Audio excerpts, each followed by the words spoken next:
should have died in the crash. That's how this should have ended, blood on asphalt. Headlights cutting through the smoke, sirens fading into unconsciousness. But instead, I woke up here, naked, cold, and caged. I was in a steel enclosure no bigger than a gas station restroom. The kind where the floor's always wet and the door never locks right. Bars all around. The ceiling buzzed with a low blue light that felt wrong, like it wasn't just illuminating, but scanning me, cataloging. I wasn't alone. In the cells beside me were others, men, women. One kid no older than 10, all naked, all silent, staring. Across from us was the glass, thick, seamless, floor to ceiling, a wall that didn't reflect, only revealed. On the other side of it were them. I don't know what they are. The shape is mostly human, 2 arms, 2 legs, a face, but everything about them is off. Skin too smooth, eyes too far apart, movements too perfect. They don't blink, they don't talk, they just watch, like we're animals, like this is a zoo. The first time one of them tapped the glass, the kid in the far cell screamed. One of the watchers turned toward him, tilted its head, and within seconds, a panel in the ceiling opened. From it dropped a gas, thick and violet, like smoke with a pulse. The kid stopped screaming, stopped moving. He didn't come back. The cell emptied itself that night. Floors retracted, swallowed his body like waste, and by morning there was a new person in the cell, wide-eyed and bleeding from the ears. They never explained anything, because there's nothing to explain. You're not a person here. You're a specimen. Every morning, if you can call the dimming of the blue light, morning, a tray would appear through a slit in the floor. Food, always the same. Gray paste, like mashed oatmeal and chlorine. You ate or you starved. The watchers monitored how we reacted. They made notes on glowing panels suspended in midair. Sometimes they laughed, not with sound, with movement, shoulders shuddering slightly, mouths forming a sharp V, as if they'd learned laughter from watching us do it wrong. Some days they gave us puzzles, blocks, mirrors, rope. They waited to see what we'd build, what we'd solve. I tried ignoring them once, sat in the corner and refused to engage. That night, they took the woman in the next cell. When she came back, her arms bent the wrong way. She didn't last long. I don't know how long I've been here. There's no time, no sky, just cycles of light and cold, and the watchers. But I remember my name, Tyler, and I remember the crash. I was on my way to my sister's. I'd been drinking, just a little. I missed a turn, hit the guardrail, felt the world flip upside down, and woke up here. That was my last free memory. They started talking to us last week, not in words, not really, but through the screens. One morning the wall changed. Instead of glass, it was a projection, images of Earth, cities, oceans, people walking, laughing, living. Then, a countdown. No numbers, just symbols, pulsing, fading, like a reminder. Then came the message. Specimen observation. Phase 2 initiated. Behavioral stimuli authorized. What followed was worse than anything I've seen in my nightmares. They began giving us choices.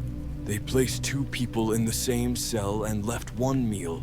They lit the floor beneath a sleeping man's cell on fire, slowly, unless someone volunteered to lose a finger. They let a baby cry for 8 straight hours. When no one reacted, it disappeared. When someone did, they disappeared. It was a game, a study, a test, and we're the lab rats. I tried talking to the others, whispered between lights out periods. Some spoke back. One guy said he was a zookeeper. Ironic. Said this was karma. Another woman claimed she'd been abducted from a hospital. while unconscious, woke up here during what was supposed to be her C-section. No one believed her. Not until they brought in the baby. Not a real one. Not exactly. It cried like a baby, looked like a baby, but when it blinked, its eyes filmed over completely, like a reptile's. It crawled to the corner and started eating the metal grating. It didn't stop until they gassed it out of existence. The worst part, they're learning. The Watchers. At first, they mimicked us poorly. Now, they're getting good. Their faces are changing. Their mouths curve into smiles. Their fingers twitch the way ours do when we lie. One of them brushed hair behind her ear last night. She had no hair. They're watching not just how we survive, but how we feel, how we break, how we bond. What makes us human? They're getting close. Too close. Tonight, something different happened. They opened my cell. First time since I got here. No gas, no command. Just the door sliding open with a hiss and a Watcher standing outside, holding a mirror. Not a weapon, not a tool, a mirror. She pointed it at me, and I looked. My face wasn't mine. It was hers. The girl they took from the burn unit.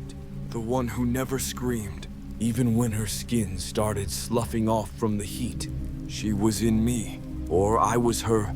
The Watcher lowered the mirror and pointed down the hallway. No words, but I understood. It was my turn now. The hallway stretched out like it didn't have an end. Same sterile floors, same buzzing blue light above, but no more cells, no more Watchers standing behind glass. Just me, barefoot, walking forward. The echo of my steps swallowed by something soft beneath the metal tiles, like flesh wrapped in steel. The Watcher didn't follow. She just turned and vanished, dissolving back into the wall like she was never there. Behind me, the cell door sealed shut. No going back. Not that there ever was. After 20 minutes could have been hours, I came to a fork.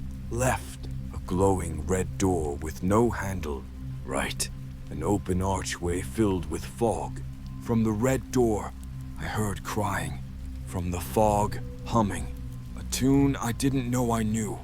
Like something my mother used to hum when she didn't want to cry in front of me. I should have turned back, but I stepped into the fog. Because that's what they wanted. And by now, I'd learned the only way forward in this place is to do the thing that hurts the most. Inside the fog was a room. My room, from when I was 10. Same crooked posters, same busted lamp, same Lego pirate ship missing a sail, but none of it was dusty. None of it aged. It was perfect. Preserved, as if someone had scanned my brain and printed my childhood on a 3D printer built by nightmares. I walked over to the desk. There was a notebook. I opened it. Every page was filled in, handwriting identical to mine. But I hadn't written any of this. Entry 131. Subject 7 responds favorably to personal memory loop. Emotional regulation begins to collapse at exposure duration past 8 minutes. Note: begin implantation of guilt anchors. That phrase, guilt anchors. I dropped the notebook like it burned, because I understood now. This wasn't my room. Not really. This was an exhibit, and I was the only one who hadn't noticed the glass wall at the front. I backed up fast, tripping over the old rug, catching myself on the dresser. The wall opposite me shimmered. Glass. Thick. Beyond it, Watchers. Dozens of them, standing still, watching me realize. I screamed. I threw the notebook at the glass.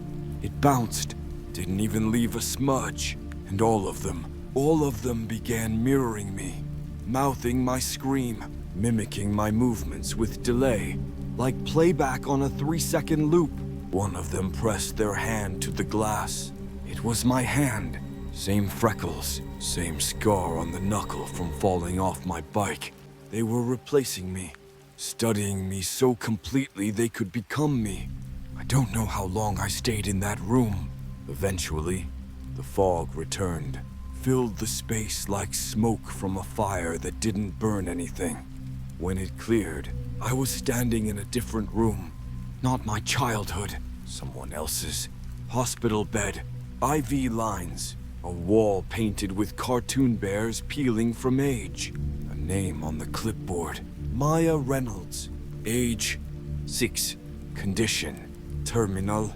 The bed was empty, but there was a trail of ash leading to the vent in the corner, and carved into the floor, using a crayon like a scalpel. I dreamt the animals watched me die. Please don't be next. I ran. Didn't think, didn't look back. I ran through more fog, past more doors, each labeled with names I didn't recognize, but somehow remembered. Every door was a life, a person, a subject, and I began to wonder, were we chosen because we were broken? Because we'd been watched before? Because we already knew how to suffer? Eventually I hit a dead end, a circular chamber, walls covered in monitors, each screen showing a different cell. The other specimens, still there, still being studied, still trying to play along. And in the center of the room, a chair, tall, cold, strapped with leather. A watcher stood beside it, holding something that looked like a clipboard made of bone. He motioned for me to sit. I didn't, until the screens changed. Now they showed her, the girl from the burn unit, the one I saw in the mirror. She was in a new cell now, hooked up to tubes, barely alive, barely moving. And above her, flashing in red, observation failure, terminate or transfer. I sat in the chair. The straps didn't bind me. They held me, like a mother cradling a fevered child. The watcher stepped back, and the screens all turned black, except one, mine. I saw myself, not now, not here, but before, at the crash, bent over the wheel, blood in my eyes, people screaming, my hands shaking as I pulled someone out of the wreckage. Her, I'd saved her, that's what I told myself. But the footage didn't lie. She was already gone. And I'd smiled anyway, because in that moment, it felt right. Like I'd done my job. Like the world owed me something. And that smile, that awful smile, froze on screen. That's when the pain started. It wasn't physical. It was remembered. The chair began feeding something into my head, images, memories, feelings that weren't mine but felt like they belonged. I saw myself through others' eyes. Ugly, greedy, fragile. I felt everything I'd made them feel. Every moment I chose myself. Every time I walked away, they weren't just observing. They were collecting, and now they were returning what I'd given. Emotion for emotion. Until I was full. Until I understood. And then, silence. The watcher approached, lifted the clipboard, and showed me what it said. Specimen 7 prepared for cross-species empathy sequence. Initiate assimilation. Assimilation. Not escape. Not freedom. Assimilation. I looked into the mirror behind him, and I saw the girl again. Only now she was smiling, and her face was mine. There's something no one tells you about identity. It's not just who you are, it's where you are. Your memories shape your body. Your surroundings shape your thoughts. So when they changed the room again, I changed with it. I woke up in a classroom, not metaphorically, a real classroom, or close enough. There was a chalkboard, old desks with carved initials, even posters curling off the walls that said things like, "Mistakes are just learning moments, and raise your hand if you need help." It would have been comforting, except the desks were full. Of them, the watchers, each one dressed like a student. Identical gray sweaters, blank notebooks, pens gripped too tight in fingers that twitched in rhythms, not reflex. They all turned to me when I stood up from the teacher's chair. "Wait," I was the teacher. My name was written on the board. MR. Tyler. Human Behavior 101. There was no script, no instructions, just a dry erase marker. My name in block letters, and 30 pairs of eyes that blinked out of sync. I stammered. Today we'll talk about, trust. The Watchers didn't move, but every pen wrote in perfect coordination. Trust. They waited. I began to sweat. Trust, I said again, is what separates people from animals. One Watcher raised its hand. Thin, elongated, fingernails too flat. Yes, I asked. It didn't speak. It stood up and pointed at me, then walked to the front of the class and hugged me. No one spoke. I didn't know what to do, so I let it happen. It wrapped its arms around me, gently, precisely, then leaned forward and whispered, with perfect pronunciation, "Do you trust us now?" I stepped back. The others scribbled furiously in their notebooks, like this was the moment they'd been waiting for. Some of them smiled, exactly like me. The same smirk I give when I'm bluffing confidence. The same crease in the cheek. One stood, another joined. Soon they were all walking toward me. Not fast, not threatening, just purposeful. One extended its hand. In it was a scalpel. I shook my head. No. The lights dimmed. Red washed over the room. A siren whined muted, like it was playing from underwater. The Watchers stopped, returned to their desks, one by one, sat back down, picked up their pens, like nothing had happened. The first one sat last, looked me in the eye and said, "Test failed." The classroom vanished. Not instantly. The walls peeled back, the chalkboard folded in. The students turned to dolls limp, sagging, melting, then dust. I blinked, and I was back in the cage. The very first one. The steel bars, the tray, the blue light overhead. Only this time, it wasn't mine. I was watching, outside the glass. On the other side, the person in the cage was me, or someone wearing my face. He looked terrified, thin, still clutching the uniform they'd given him in the education chamber. He looked up, right at me. He saw me. He pressed a hand to the glass. I didn't move. I couldn't, because I realized this is what they meant by assimilation. They weren't just watching us. They were teaching us to become them. One failed test at a time. There was a clipboard in my hands. Where it came from, I don't know. But the pen was warm, and I was already writing. Subject 7. Empathy limit reached. Observational role assigned. Predicted degradation in 3 cycles. My handwriting, my thoughts. But I didn't think them. They were just there. Inserted, downloaded, expected. The Watcher beside me nodded in approval. They were smaller now, less alien, more like me. Exactly like me. The subject in the cage began to cry, and I felt nothing. Not sadness, not guilt, just a clinical curiosity. A statistical interest in how long it would take before he stopped resisting. Because that's what I did. Eventually, they don't kill you here. Not really. They reassign you, reshape you. You become another wall in the system, another hand behind the glass, another echo. And that's when it hit me. There were never 2 sides to this glass. No, us and them. It was a loop, an exhibit designed to train the specimen until it became the trainer, until it started observing others with the same indifference, the same precision. That's what the zoo really was. Not cages, not bars.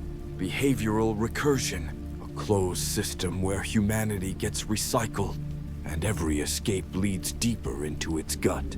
The last thing I remember that cycle was turning to the glass and seeing a child placed inside a new cage. A girl, small, familiar, burned scars on her arms. Her eyes met mine, and something cracked. A sound, a feeling, a scream inside my teeth, because I'd seen her before, in the mirror, in the hospital room, in the first version of this loop. And I understood then, she was never the subject. She was the control.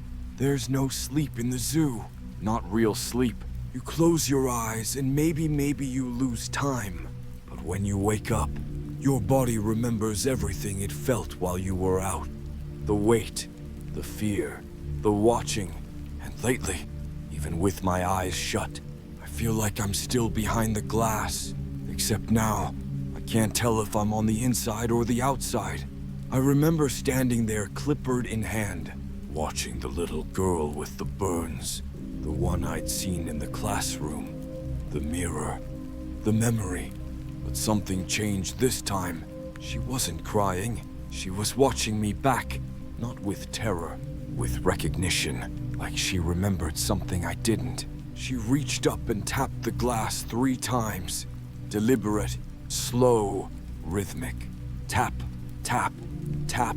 My pen shook. I didn't write anything down. That night, or the simulation of night, when the lights dimmed and the watchers filed out, I stayed at the observation post, staring at her. She never blinked. I whispered, not even sure I still had my real voice. "Who are you?" She tilted her head, then mouthed something, 3 words, but her lips didn't match English. Still, I understood. "I made you." The walls buzzed. Static crawled across the monitors. I turned to run instinct, maybe. But the door behind me was gone. The hallway I came through, just more glass. And in every cell I passed, me, different versions. One smiling, one screaming, one curled into a fetal position, one with eyes plucked out and hands folded in prayer.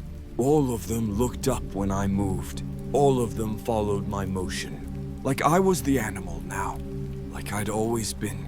I stumbled backward into something solid, a wall, except it wasn't a wall.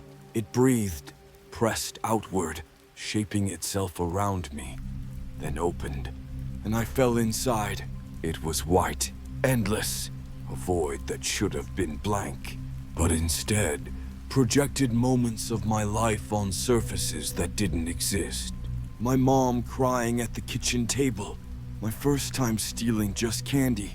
But still, the crash, her, that smile, the projection looped, then rewound, then zoomed in on one detail, the moment right before I blacked out, not the crash. After, a hand, slender, pale, clawed, pulling me from the wreckage, not to save me, but to take me. This wasn't an accident, none of it. I wasn't abducted. I was claimed. I was chosen, and not for punishment, not even for observation, for replication. The void peeled back. I was in the first room again, the very first cage. Same dimensions, same steel floor, same slit for trays. Only now, I could see the mechanisms behind the walls. Wiring made of sinew, pipes filled with pulsing fluid, screws that twitched when looked at too long. Sitting in the corner, the girl, but not the girl. Something wearing her. Its face flickered between versions of her burned, unburned, child, adult, then landed on something else. Me, she smiled with my face. "I told you," she said. "I made you." My knees buckled. I crawled toward the bars, but they were gone. No exit, no entrance, just the girl. Just me. She walked over, knelt down, and pressed her forehead to mine. The glass between us evaporated. I felt everything. Her pain, her rage, her confusion, her patience. She'd been waiting for this moment since the first subject opened their eyes in this place. Since the first lie was whispered into a clipboard. Since before the watchers began watching, because she was the one who built them. "Why?" I whispered. She looked up, and for the first time, her voice sounded small, lonely. Because now she wasn't wearing me. She was just a girl. And she said, because I didn't want to be alone anymore. So I made you. Everything shattered then. Not with noise. With understanding. I wasn't a subject. I wasn't a victim. I was a loop. A designed consciousness. A test running inside another test. A reflection of someone who wanted to know if pain could be shared. If loneliness could be copied. I wasn't abducted. I was born here. And then she did something impossible. She reached into my chest. Not physically, but still felt, and pulled out a piece of me. Held it up. It looked like a flickering memory. The time I cried for my sister's funeral. The last moment I looked in a real mirror. The sound of a human heartbeat. She put it into herself, then collapsed. When I blinked again, I was alone. No cage, no girl, just a new hallway. Lit green, a color I hadn't seen since before this place. A color that whispered, this way out. But I hesitated, because now I understood. Every step forward was someone else's memory. Every wall, a screen. Every face, a version. And if I walked out now, who would I be? I stepped into the green-lit hallway. Because I had to. Because the alternative was standing still. And that's worse here. Stillness invites replacement. It invites the watchers, or worse. The version of you that's more obedient. The hallway wasn't straight. It looped, folded into itself like intestines. I walked and walked, past doors marked with numbers I recognized, but couldn't place. Room 119, my old apartment, the one I left after everything fell apart. Room 42, my high school locker, where they found that note I didn't write. Room 6, the hospital ward, where she died.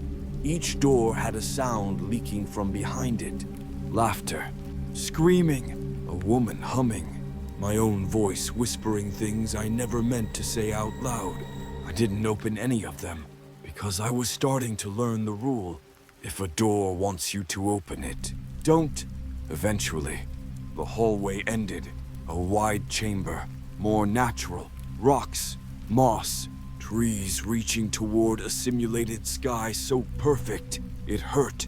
And cages, hundreds of them, stacked like shelves in a library. Each one held a human, or something that used to be human. They didn't scream, didn't move. They watched, all of them focused on one point. The center of the room, a raised platform, circular, lit by one pale spotlight.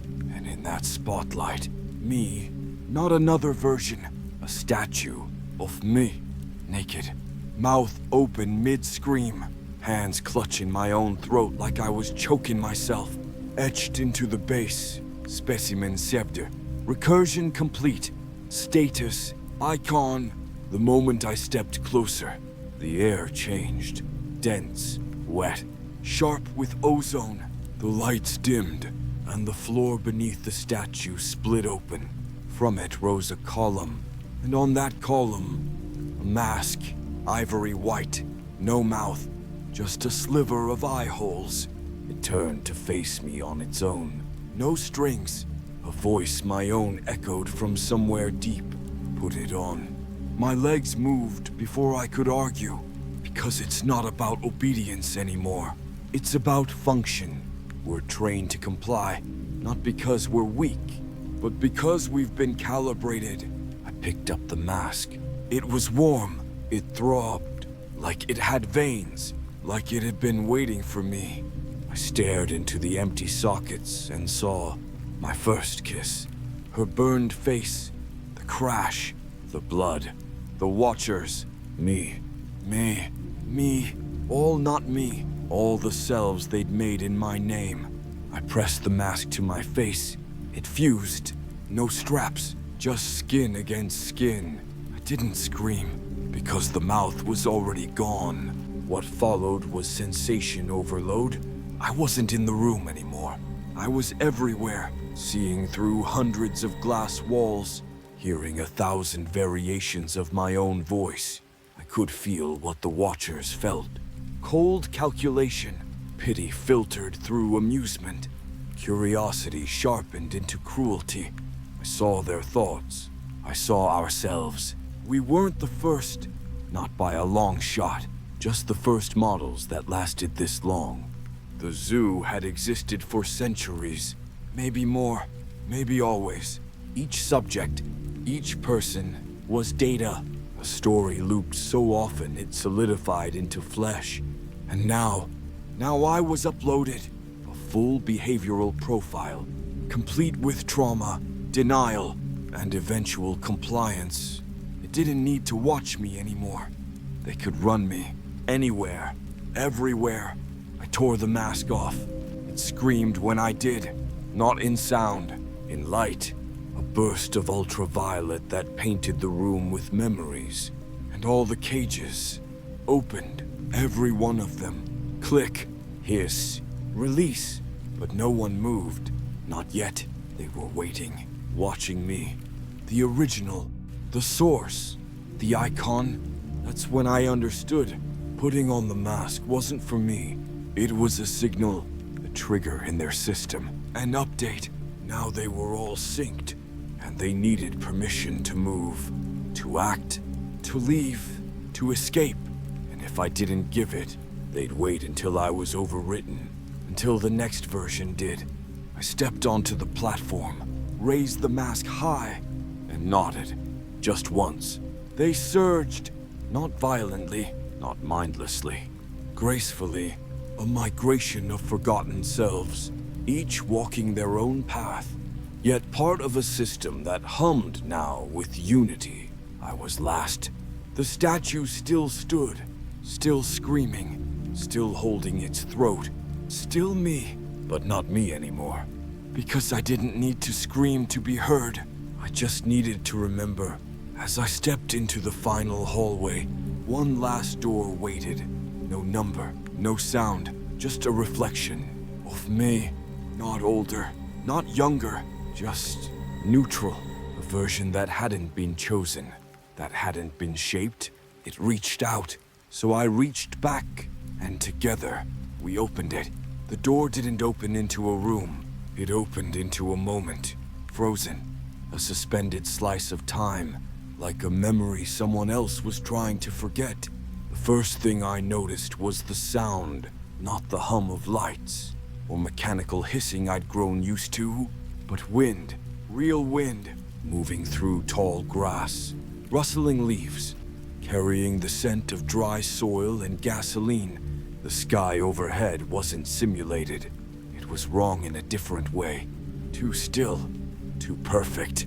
Like it had been painted and set on fire, and somehow the flames never stopped moving. I stepped forward and realized I was on a road, a 2-lane stretch of blacktop cracked down the middle, like it had been torn open by something underneath, trying to escape. On the shoulder, the wreck, my wreck. The car folded like origami, glass glittering in the dirt, blood on the driver's side, my side, and inside. Me. Not a version, not a copy. Me, eyes wide open, neck twisted at a wrong angle, hand frozen in mid-reach for the glove box. It was the last thing I remembered before the zoo, before the watchers, before the mask and the recursion and the lie that I had ever been just one person. This was where it started.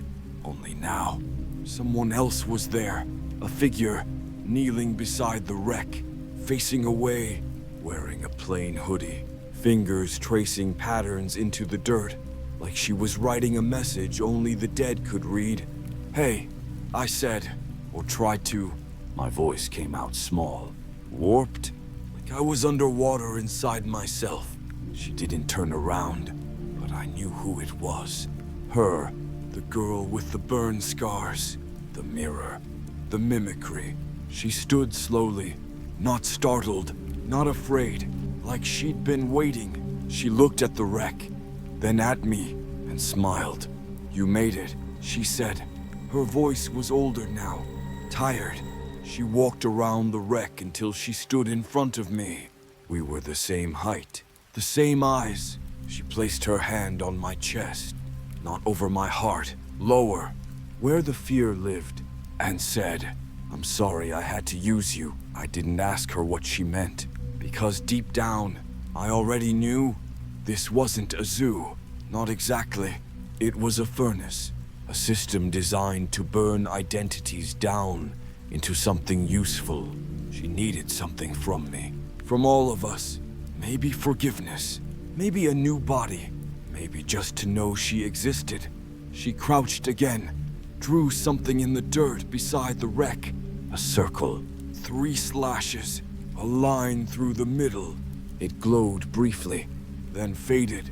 "I'm not the first," she said, "but I'm the last to remember." I knelt beside her. The heat from the burning sky pressed down like guilt in physical form. I touched the symbol, and in that moment, I saw everything. They weren't watchers. They were systems, echoes, not entities, but roles, automated personalities running simulations. And we were fragments. Personalities split across timelines, refed into the system to see how long it would take us to realize we were no longer human. She was the root, the original trauma, the child whose mind they replicated and broke into pieces. And I was one of those pieces, grown into a full self, sent through the loop again and again until I believed I was whole. "You were the only one who hesitated," she whispered. "The only one who looked back at me and didn't scream." That moment, the first time I saw her in the mirror, when I flinched but didn't run, it meant something to her. Enough to give me this, a choice. She stood. A door appeared behind her. Not metal, not digital. Wooden, weathered, real, and for the first time, unlocked. "You can leave," she said. "No more tests, no more glass." I stared at the door. I could smell outside through it. Earth, water, decay, freedom. Then I looked back at her. "You're not coming," I asked. She shook her head. "I am the system now. I can't leave, not without someone taking my place." The symbol in the dirt flared again. The air shifted. I looked back toward the wreck. The body inside was gone, the blood still there. But the shell me was missing. The system had absorbed it, archived. I was the only version left. All the others had been looped into code, memory, instinct. I wasn't an icon anymore. I was an exit. She looked up at me, smiling. "Barely. I'm sorry," she said again. "I never wanted a zoo. I wanted a mirror." And that's when I realized she hadn't built the system to contain us. She'd built it to understand herself. We were reflections, iterations, shadows cast by the light of her grief. And maybe now, she was ready to turn it off. I walked to the door, placed my hand on the handle. Warm, familiar. It felt like the first time you opened a door as a kid and realized the world's bigger than your house. I turned to her. "I'm not coming back, am I?" She shrugged. "No one really leaves. Not all of you. Then. But some parts get to dream." I opened the door and walked through. The door didn't lead outside. I should have known. There is no outside to a place that was never in anything. The zoo isn't a building. It's not a lab, not even a memory. It's a pattern, one you carry with you, one that reassembles itself around your choices. And I had just made a big one. The moment I crossed the threshold, light swallowed me. Not the kind of light that blinds you, the kind that listens. It soaked through my skin like radiation and whispered my name into the marrow of my bones. I expected pain, but it wasn't painful. It was quiet, too quiet. And when the light faded, I was in a house. Not my house, but it felt like it. Worn carpet, stale air, the subtle smell of soup and antiseptic, like a grandmother's place. after she stopped living in it. But the home hasn't noticed yet. The living room was empty, except for a single armchair facing a static-filled television. A body sat in it. Still, I didn't move right away, because I knew who it was, even before I saw the scars, even before the head slowly turned toward me, moving like a doll with too many ball joints. It was me, older, pallor, eyes milky, like they'd stopped looking at anything years ago. I didn't speak, just reached over to the TV, turned the dial. The static cleared, and the screen showed something I can never forget. A live feed of the zoo, my old cell, the learning chamber, the girl, the loop, all still running, all still occupied. Subjects interacting, breaking, reforming, and in the corner of the feed, program. Dream sequence initiated. Cycle, infinite. I was still inside. Even now, even here. This wasn't freedom. This was the dream. The one she mentioned. The one some parts get to have. Which means some parts get left behind. Old me pointed at the screen. His finger trembled, skin translucent, like it barely held itself together anymore. He tapped the glass 3 times. Tap, tap, tap. Same rhythm the girl used, same signal, and suddenly, I remembered everything they made me forget. There was never just one girl. There were thousands, each generated from her original trauma, different outcomes, different scenarios. But one thing never changed. Each needed a reflection, a subject to loop with, to study, to bond with, and break. I wasn't the only Tyler. I wasn't the first, but I was the last to wake up here. The dream node, a failsafe, a trap. I turned to my older self. Is there a way out? I asked. He nodded. Once, then handed me the remote. Not fancy, old, gray, big buttons, the kind used in nursing homes. One button had no label, just a symbol, crossed by a red slash. A kill switch, not for the zoo, for me. The moment I touched it, the house shimmered. The walls pulsed. The TV glitched. The loop began to accelerate. The girl's face flickered faster. Subject screamed in reverse. Time folded. The feed spiraled into static. And from behind me, a voice. You were never supposed to find this. I turned around. There she was. But not as a child. Not as a burned thing. She was me again. Perfect. Peaceful. Eyes glowing with recognition. You're the last version, she said. The one that made it all the way here. I held up the remote. What happens if I press it? She stepped closer. You wake up, but not where you started. Not who you were. And if I don't, she smiled, then you keep dreaming. Forever. I looked at the screen. It showed the classroom again. All the watchers at their desks, taking notes. One of them stood, waved, at me. Not at the feed, at the dreamer. Watching, smiling. And I realized I wasn't watching the zoo. The zoo was watching me. The button felt heavy now. Hot. My thumb hovered.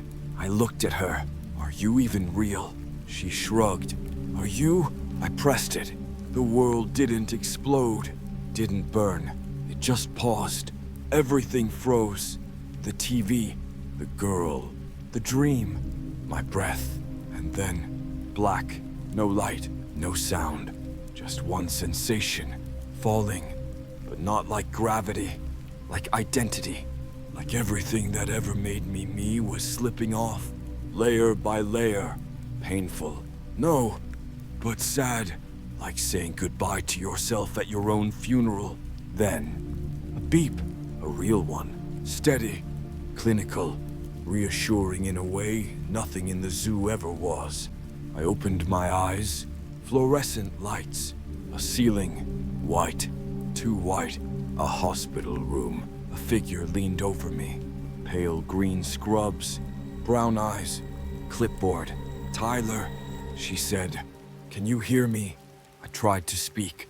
My voice cracked like it hadn't been used in years. "Where am I?" She smiled. "You've been in a coma. 3 months. You were in a car accident. But you're okay now. You made it." And as she turned to call in the others to announce my awakening, I looked past her to the mirror on the wall, and in its reflection, she was smiling. But not her. Not the nurse. Her. The girl. Burned. Whole. Timeless. Watching me from inside the glass. There's something cruel about waking up to applause when the world thinks you survived, but you're not even sure you've returned. The doctor smiled. My sister cried. They told me I'd been in a coma for 97 days. They said it was a miracle I was intact, that my brain activity had dropped to near zero, then surged back violently, like you were dreaming with everything you had, one nurse said, half laughing. But I wasn't dreaming, I was remembering, and the part of me that woke up still wasn't sure which side of the glass I was on. The hospital room felt real, too real, like someone had overcorrected for texture and light. The sheets were scratchy, the IV line tugged just slightly when I moved. Even the water tasted stale, like it had been sitting in the cup since the day they rolled me in. But it wasn't any of those things that unsettled me. It was the mirror, above the sink, angled just enough to catch the bed. And her, she was always there, every time I looked, never moving, never blinking, just waiting, like a ghost that hadn't been assigned to me, but chose me anyway. Sometimes her face changed. Sometimes it was mine, or a version of me smiling, screaming, stitched up along the jaw like a marionette. Once, it was blank, no features at all, just a human outline with eyes. I told the nurse. She said it was ICU delirium, said hallucinations were normal after a long coma. They gave me pills that dulled everything, except her. The more I tried to ignore her, the clearer she became. She started tapping again. 3 knocks. Always 3. Tap, tap, tap. And sometimes, when the lights flickered, I heard whispers through the vents. A voice I shouldn't remember. "You're not done." They discharged me after a week. My sister brought me home. Same apartment, same creaky stairs, same burnt-out hallway light on the 3rd floor. But everything felt shifted, like the layout had been copied wrong and pasted slightly to the left. My toothbrush was too soft. The fridge door was too light. The floor didn't creak where it used to creak. And the mirrors, every one of them had her. She started speaking, only when I was alone, only when my reflection didn't match me. First time, I was brushing my teeth. I spat, looked up, and saw her mouth moving while mine was still. "Do you think you're safe?" I dropped the brush. She didn't blink. "You think this is the world, but it's not. It's just the next layer." I ran. "But you can't outrun your reflection." I started covering them, all of them. Sheets over the bathroom mirror, towels over the one in the hallway, aluminum foil taped across the wardrobe. But they still found a way through. Reflections in glass, dark screens, water, even in the gleam of my own eyes. Anywhere light could bounce, she was there, watching, mimicking, testing. The worst was the dream. If it was a dream, I was in a house I didn't recognize, standing at a window. Outside, hundreds of versions of me, all staring up, all waiting for me to turn around. And behind me, she whispered, "Which one do you think is real? Which one gets to leave?" I screamed myself awake. My sister found me in the kitchen, bleeding from my palms where I dug my nails too deep. I tried to explain that the zoo hadn't ended, that this world wasn't mine, that I'd been copied, downloaded into a layer they called Dream. She cried. begged me to go back to the hospital. I agreed, but I knew I wasn't going to make it there. Because in the rearview mirror of her car, the driver wasn't her. It was her. The girl, smiling. I jumped out at a stoplight, tumbled into traffic. Didn't get hit, just ran 4 blocks. Through alleys, into the old tunnel where kids used to dare each other to go. And inside, she was waiting. This time she didn't speak. She just held up the mask. The same one from the platform. Ivory, smooth, eyeless. She placed it at my feet, then disappeared into the wall. I didn't pick it up, not at first. I sat there for hours, staring at it, thinking, if I put it on, will I wake up again? Or will I fall deeper? Is this another test? Another recursion? Or just the price of surviving? Eventually, I picked it up. It was cold now, dead. Like it had already used everything it had to give. There was no transformation, no visions, no pain, just stillness. I pressed it to my chest, not my face, and whispered, I remember now. The air grew thick. The tunnel shook. My breath fogged in front of me, and in that mist, a new doorway opened. Not one I could walk through, but one I could see through. And on the other side, my body, my hospital bed, beeping machines, doctors yelling, and her leaning over me, mask in hand, placing it on my face. I screamed, but there was no sound. I was already inside again. Inside the loop. Inside the next version. The worst part isn't being trapped. It's not even knowing you're being watched. It's realizing the one watching is you. When I came back, it wasn't like before. There were no cages, no watchers, no girl. Just a room, small, unfurnished. 4 walls, 1 mirror, and me, only not quite. The reflection lagged just enough to make it unbearable. I raised my hand. It followed a beat later. Not laziness, not lag, deliberate. There was a single light overhead. I blinked, and the mirror blinked a moment later. But this time, not with my eyes. The reflection had changed. It wore the same face, but something was off. The skin was tighter, smile lines too deep. Hair a shade darker. He looked like me, after years of making worse choices. Then he opened his mouth and said the words I'd been dreading since the first time she looked back at me through glass. I'm the one who made it out. I didn't speak. I couldn't. My throat was dry. My heart was louder than my breath. The other me stepped forward, still inside the mirror, still trapped. But he looked at me with something dangerous. Pity, you're the version that flinched, he said. I'm the one that let her finish. The walls pulsed around us, not physically, just beneath the skin of the room. Like the whole place was breathing, alive, listening. The light dimmed, not from above, from within. And for the first time, I noticed there was no door, only the mirror. The reflection smiled. I know what you're thinking, he said. That you're still real. That this version of you is the one that matters. He leaned in. So why don't you try it? I blinked. Try what? He reached behind him, and the sound of scraping concrete filled the space. A chair, identical to the one from the Watcher's platform.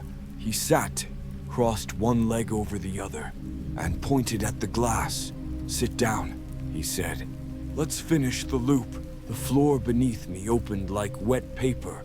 A chair rose up, same as his, already warm. I sat without meaning to, and the room vanished. Not all at once. It peeled back, like a dead film melting in a projector. And suddenly, we were side by side. No more mirror, no more space between us. Just him, me, closer than any reflection should ever be. He looked older now, worn. He wore the mask like a second face, not over his skin, but under it, and in his hand, a small object, thought it was a lighter at first, but no, it was a button. The same as before, the same one I'd pressed to wake up.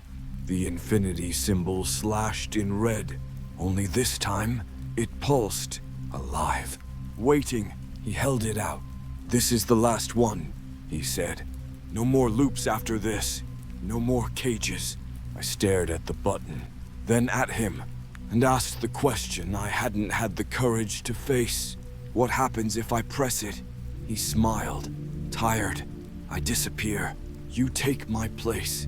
The system reboots, and somewhere, someone else wakes up.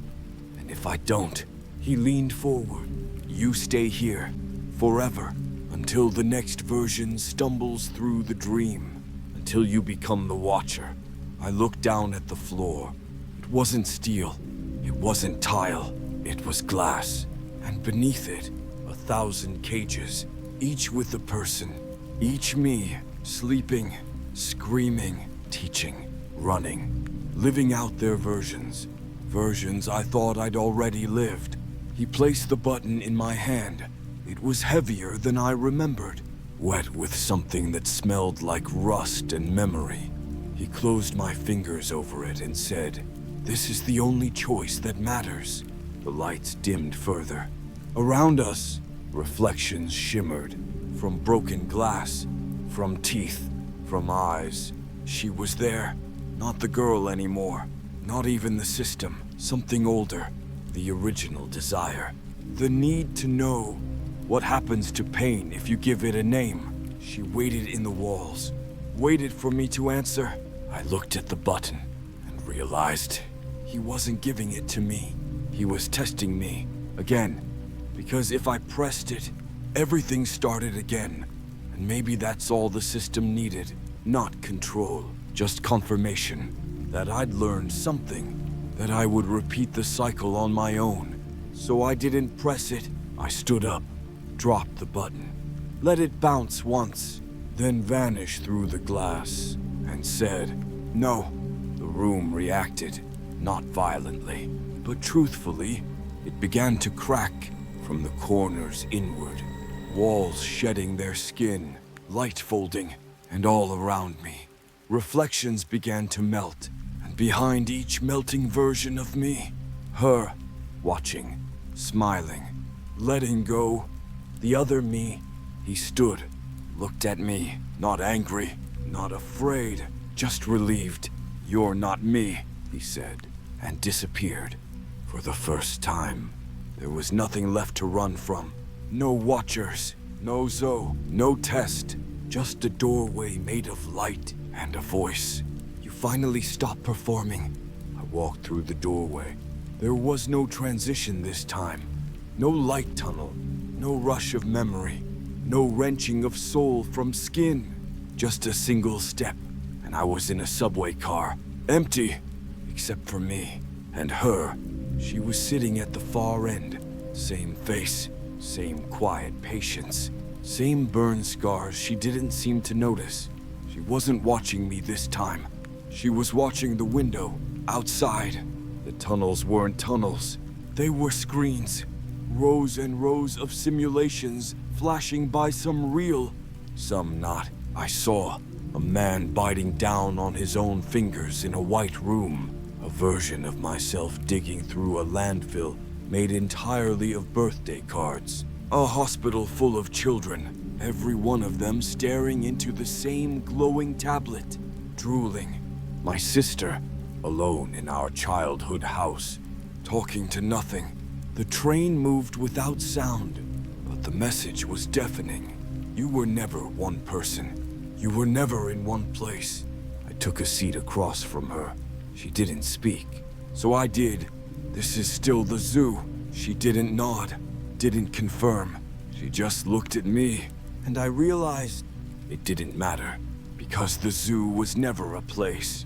It was a method, a design, a way of knowing. She held out her hand.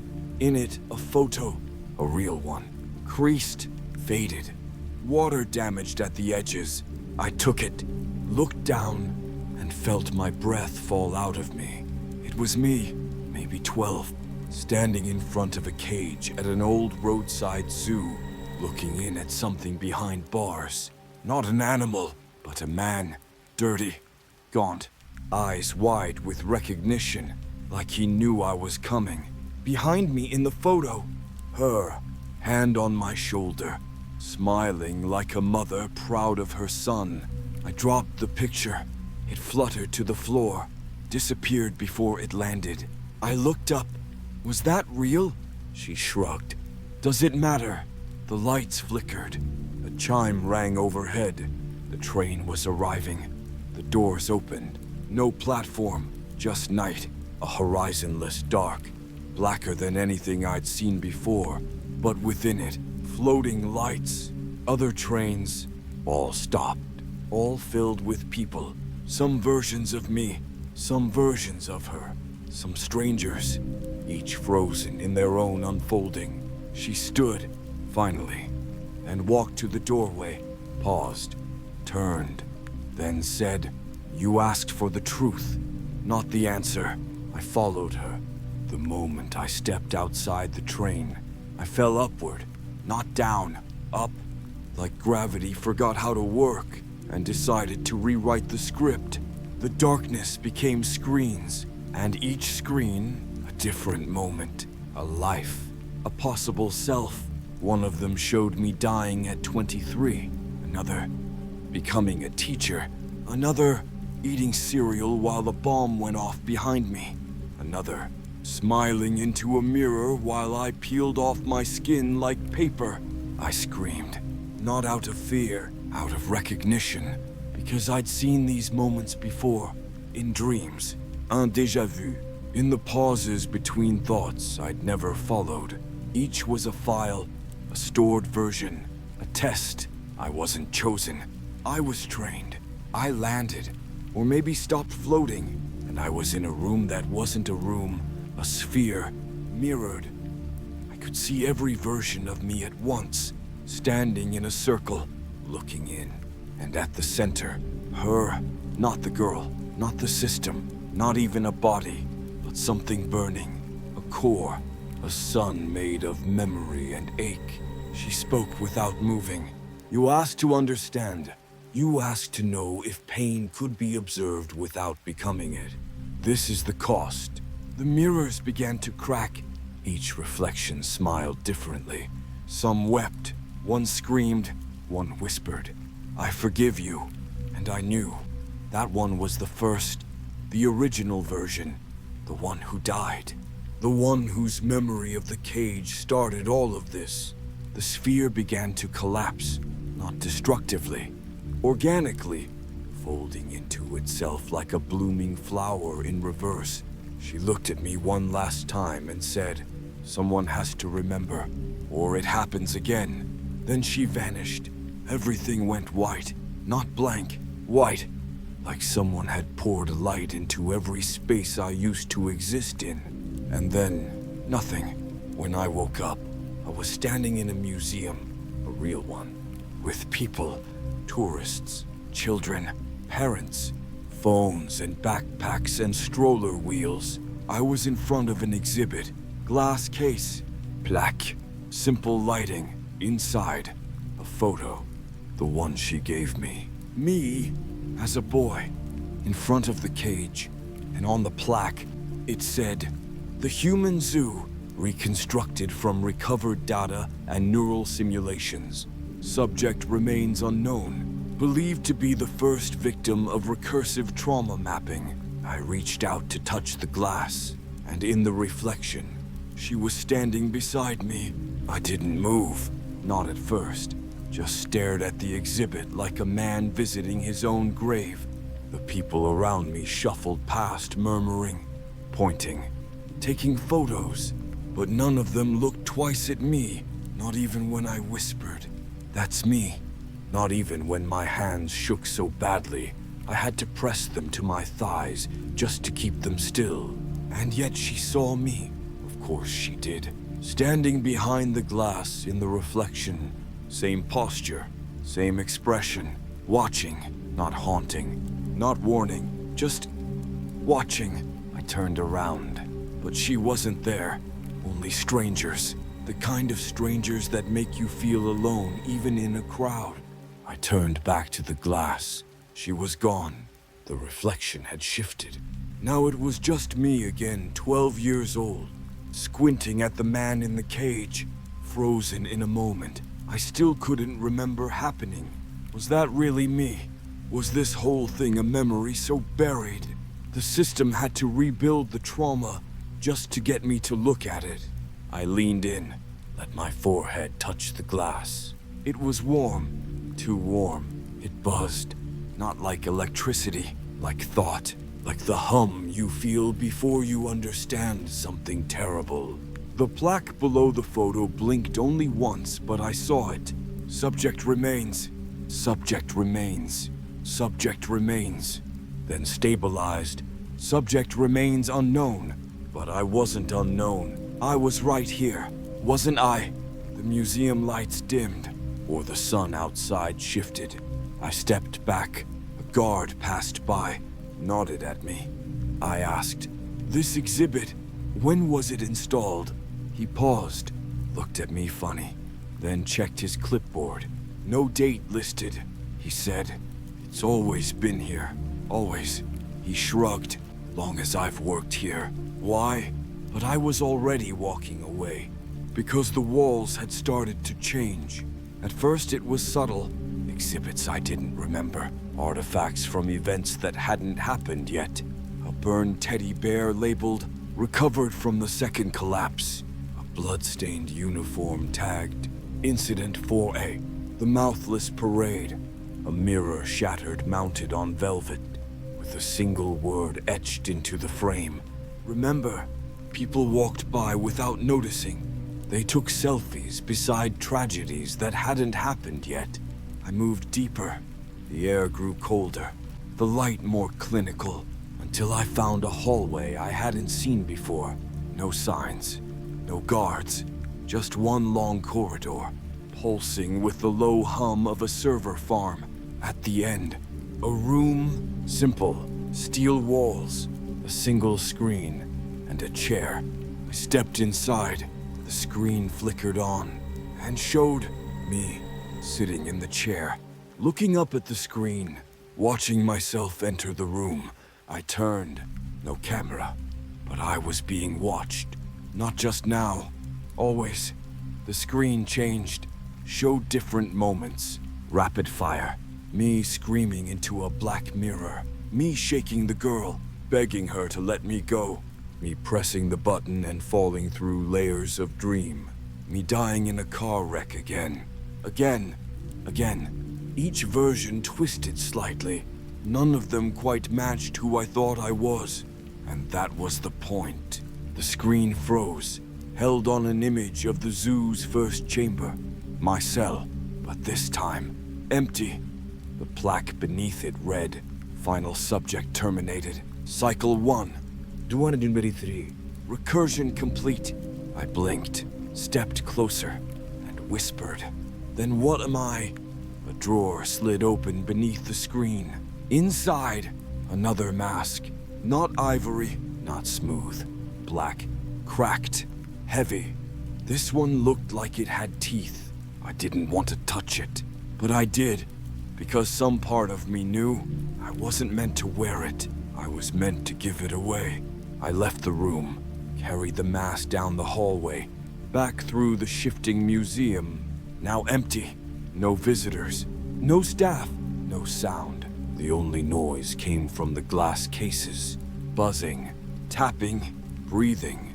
The exhibits moved now, not visibly, but perceptibly, changing shape, responding, waiting at the far end of the building. A door I'd never noticed before. Wooden, unmarked, just like the one I thought led out the first time. I opened it and found her. Not the girl, not the system, not the thing from the platform. Just her, plain, small, sitting on the floor like a child waiting for story time. She looked up. "You found it," she said. I nodded. "What is it?" She didn't answer, just held out her hands, and I gave her the mask. She turned it over. examined it, then placed it in her lap. "You're done now," she said, and for the first time, I believed her, because there was nothing left to prove, nothing left to perform. No more cages, no more tests, just memory, just presence, just me. "Will I wake up?" I asked. She tilted her head. "You never slept." And with that, the museum collapsed around us, not destructively, but like a curtain falling, like a play ending, like truth doesn't matter once the audience goes home. There was no sound when it ended. Not the kind of silence you find in a forest or a hospital at night. This was deeper, like the absence of sound had become a presence. I blinked, and the museum was gone. Not destroyed, not faded, just never there.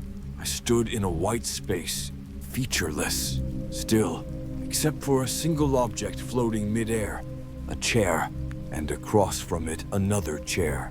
I sat, then I waited. I didn't wait long. The other chair filled, with me. But this version was wearing something I hadn't seen before. A name tag. It said, "Hello, I'm Observer Zoro." He smiled. Friendly. Too friendly. Like a customer service bot trained on human micro-expressions. "So," he said, "how are we feeling?" My mouth opened, but nothing came out. He nodded like he understood anyway. "That's normal. Cognitive dissonance. Recursive displacement. You're somewhere between identity layers." He leaned in. "But don't worry. You're almost out. Out of where? I managed." He tapped the air and a screen appeared between us. It showed everything. Timelines, cycles, fractures, charts filled with my face, repeated hundreds of times, all labeled, all cataloged. "This is you," he said. "Well, all the versions of you we could render from the base trauma pattern. You've been exceptionally responsive." He smiled again, very teachable. I stood. No, this isn't real. You're not me. You're not real." He finished, then gestured around. "Define real. You've inhabited dozens of simulations, all complete enough to fool your nervous system. Is this one less real because you're aware of it?" I took a step back. The floor stretched, grew with me. No edges, just endless reflective white. "I want out," I said. "You're almost there," he replied, tapping the screen again. Now it showed her, the girl, in her various forms, caged, burned, quiet, monstrous. She was our baseline, he said. The original trauma vector. Everything you experienced was designed to observe her imprint through other personalities. You weren't the subject. You were the control. It hit me like a sickness. All the pain, all the recursion, all the choices I thought I made. They weren't mine, just variables. Rendered versions of a person who never existed, or existed too much. My knees buckled. I wanted to stop. I whispered. He nodded. "I know. Then. But there's one more test." I looked up. He tapped the air again. A new screen appeared. Not data. A window. Through it. A room. Familiar. My apartment. Dimly lit. Dishes in the sink. Curtains drawn. Someone sat on the couch. Back turned. Breathing. Slow. Heavy. "That's you," he said. "Real you. The one still hooked up to the system. The only body we haven't overwritten." I stared at the figure. Frozen. "Still, I can go back." He shrugged. "You can try." I turned to the screen. But it wasn't a screen anymore. It was a door. All I had to do was walk through it. "Wait," I said. "If that's the real me, what happens to you?" Observer Uzur smiled wider. "I'm just the version who made peace with being observed. You're the one who kept fighting." He reached out a hand, shook mine. "It was an honor looping with you," then vanished. I took a deep breath, stepped through the door. The world snapped into place like a rubber band. Lights, sound, smell, the dusty, static, sweet scent of my own living room. I staggered forward. The figure on the couch didn't move. I walked around slowly, heart pounding, and when I saw the face, I stopped breathing. It was me, eyes closed, breathing, alive, but wrong, too smooth, too calm, like a version of me that never knew pain, never met her, never looked behind the glass. This wasn't a recovery, this was a replacement, and somehow I had just become the invader. Then the body twitched, opened its eyes, looked right at me. I knew you'd come back. It said, not scared, not surprised, just resigned. I don't belong here, I said. No, he agreed, but neither do I. He stood, same height, same posture, but when he smiled, it wasn't mine. It was hers. You can't both exist, a voice said behind me. I turned. Her, the girl, whole now, clean, grown. Only one gets to wake up, she said, and only one gets to remember.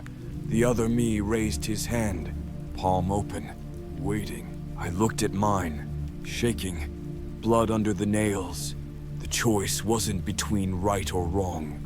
It was between forgetting or carrying it forever. I closed my eyes and stepped forward. I stepped forward and touched his chest. My fingers didn't meet resistance. They passed through like smoke. Like I wasn't displacing him, just merging. His skin shimmered. His face flickered.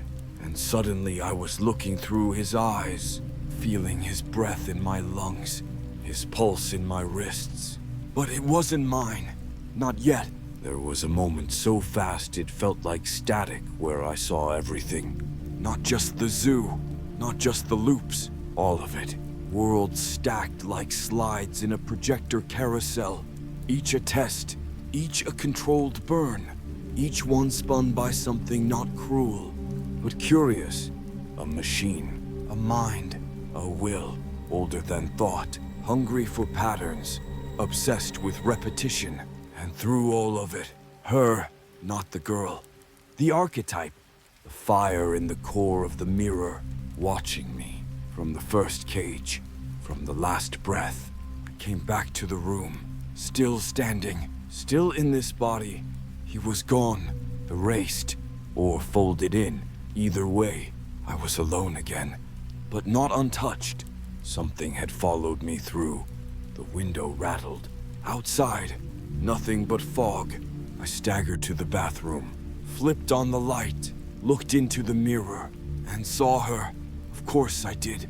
Not standing behind me, not inside the reflection. Instead, she was the reflection. My face, her smile, my eyes, her burn scars, my voice.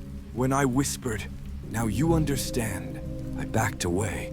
No, this was supposed to end. She nodded, softly. It did. For them. For who? I asked. She turned her head slightly, and the walls peeled back. Beyond them, rows and rows of pods, glass containers, each filled with a person, sleeping, breathing, twitching in dreams. Hundreds, thousands, versions of me, each locked in a simulation, each living their own story of escape, of freedom, of awakening. You're not the only you, she said, just the first to notice. And now you get to decide what happens next. She stepped aside. Behind her, a console, floating, shimmering with possibility. On the screen, 2 options. Initiate release. Initiate reset. Below them, a third line flickered in and out of focus. Manual override requires conscious host. My hands trembled. What happens if I release them? She smiled. They wake up, all of them, all at once. No more cages. And if I reset, they forget. It starts again, clean. No memory of the pain. I stared at the final line. Manual override. What's that one? She stepped closer and said, simply, that's the door I never chose. I looked at her face. It was mine. Now, the last version, the one who'd survived the zoo, the loops, the lie, but not unscarred. And for the first time, I didn't see her as a monster. I saw her as the first victim, and the only one left to carry the burden. Unless I took it from her, I reached for the console, hovered my hand over the first option, release. But a whisper stopped me. A memory.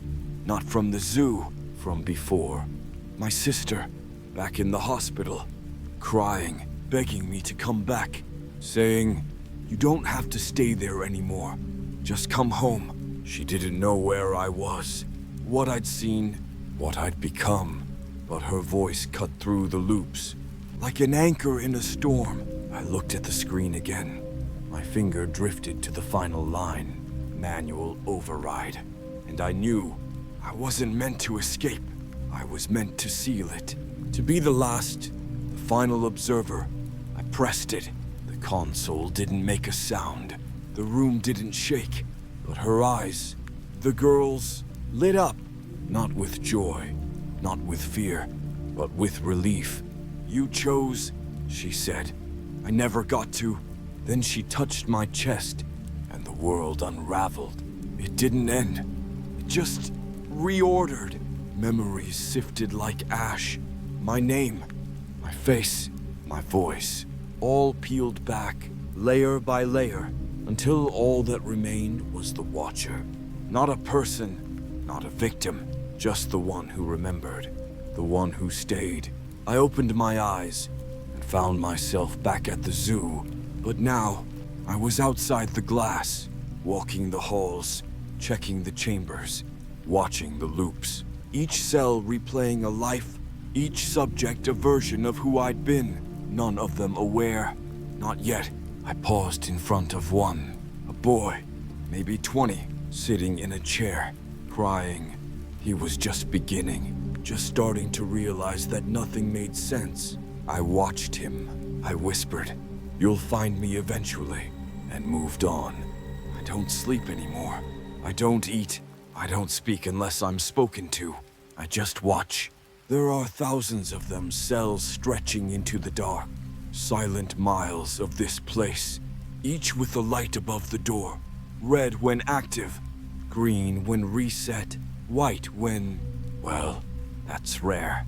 Sometimes I see their faces change mid-cycle. A flicker of memory, a hint of realization, a thought they weren't supposed to think. That's when the room pulses, the system tightens, corrects. Most forget, some don't. Those are the ones I stay close to. They remind me of who I was. Before the override, before I gave up the illusion of escape, before I chose to be the one who stays behind. The observer, the fail-safe, the one who watches. Because someone has to. I've been here so long now.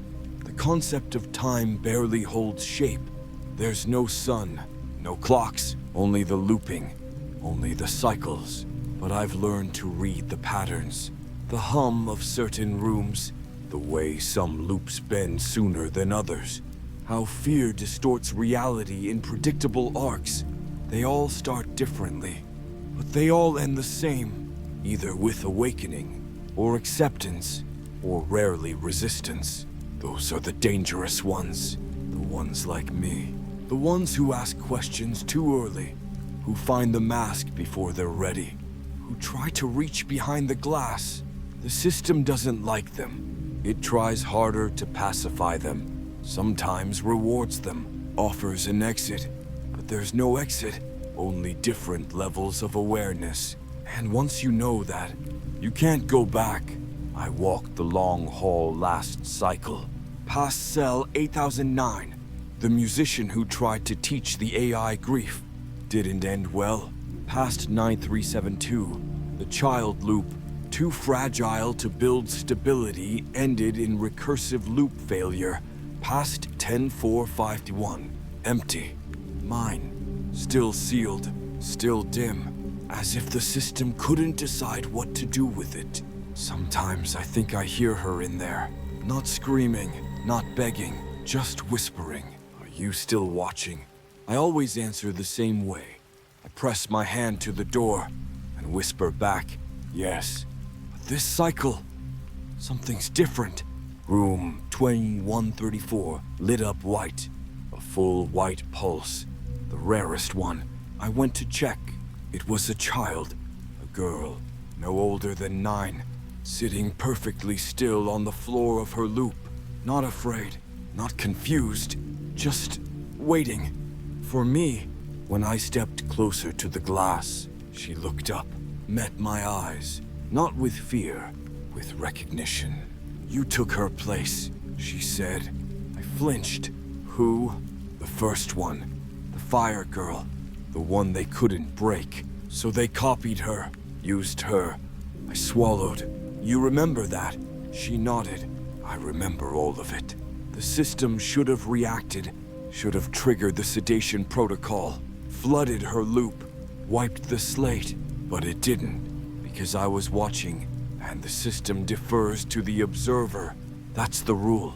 She stood, walked up to the glass. You don't belong out there, she said. You're still in it. I started to deny it, then stopped, because something about the way she said it felt true, too true.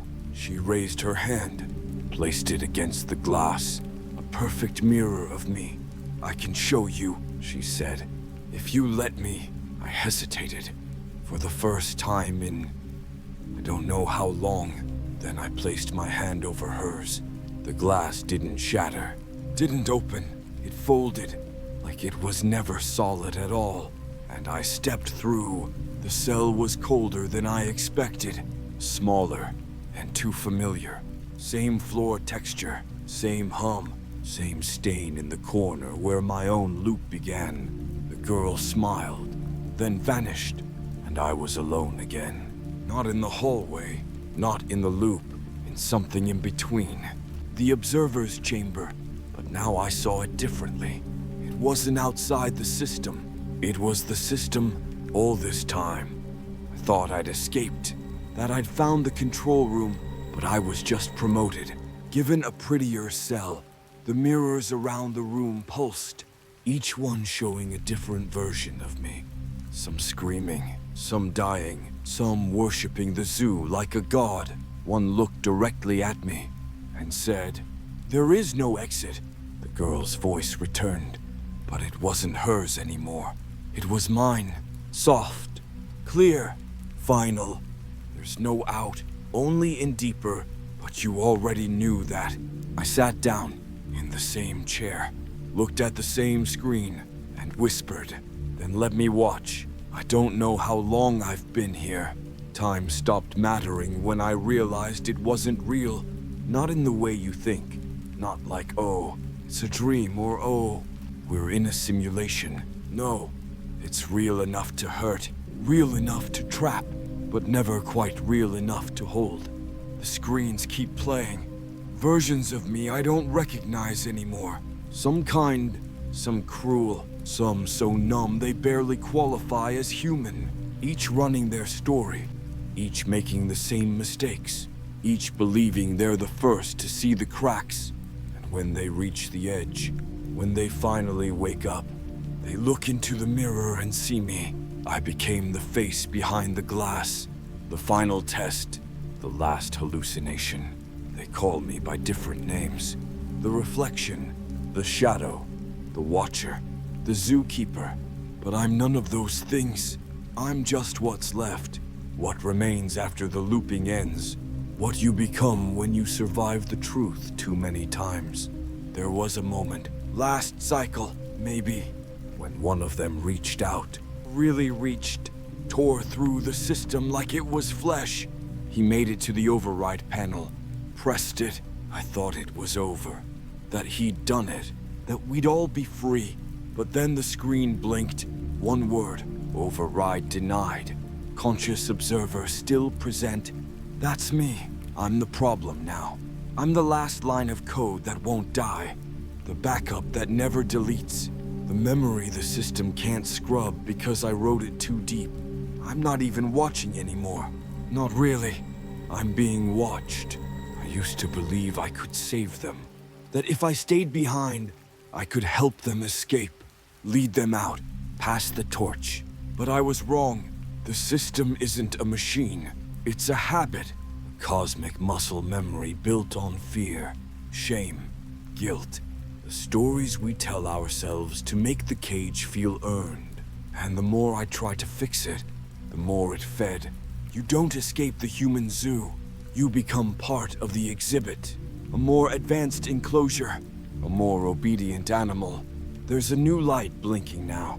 Cell 0001. The original. Her chamber. Still sealed. Still untouched. Still burning. I stand outside of it every now and then. Try to remember her voice. The way she looked at me. The way she warned me before any of this began. Someone has to stay, she said. And I agreed. Because I thought staying meant saving. But I understand now. It means becoming the last prisoner. The glass fogs. And I hear her. The original. The girl. Not a victim. Not a monster. Just the first one to say no. They'll forget you, she says. All of them. I nod. I hope so. Because forgetting is freedom. Remembering is a cage. I return to my chair. Same as always. Same as never. The screens flicker. One last loop begins. A new version of me wakes up in a hospital bed. Missing something. A limb. A memory. A truth. He stares at the ceiling, blinking through the noise. I lean in. Watch. He whispers. I don't think I'm supposed to be here. I smile. Soft. Empty. Final. You're not. The lights dim. The screens fade. The system goes silent. And I do what I was always meant to do. I close my eyes. And finally, after all this time, I stop watching.